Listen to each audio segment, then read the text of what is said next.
الذین یؤمنون بالغیب، جو غیب پر ایمان لاتے ہیں۔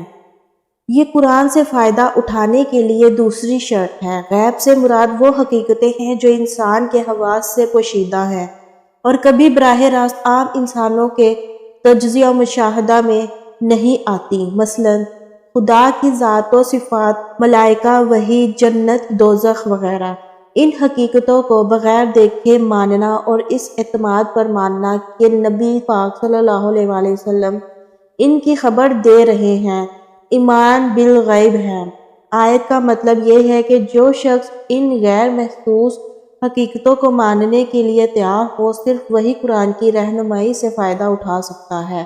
رہا وہ شخص جو ماننے کے لیے دیکھنے اور چکھنے اور سونگھنے کی شرط لگائے اور جو کہے کہ میں کسی ایسی چیز کو نہیں مان سکتا جو ناپی اور تولی نہ جا سکتی ہو، تو وہ اس کتاب سے ہدایت نہیں پا سکتا۔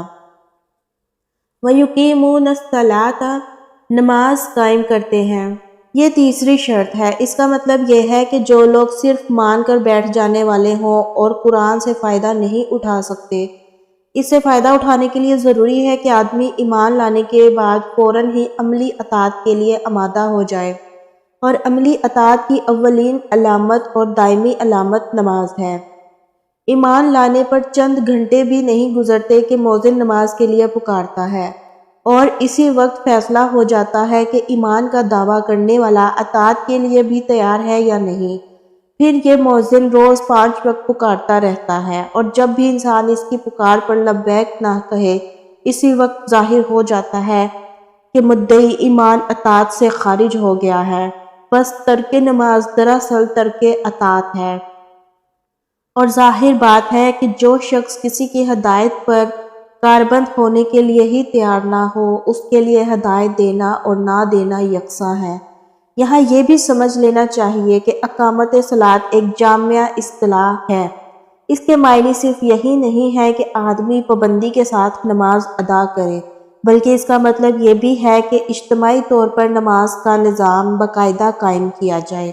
اگر کسی بستی میں ایک شخص انفرادی طور پر نماز کا پابند ہو، لیکن جماعت کے ساتھ اس فرض کے ادا کرنے کا نظم نہ ہو، تو یہ نہیں کہا جا سکتا کہ وہاں نماز قائم کی جا رہی ہے۔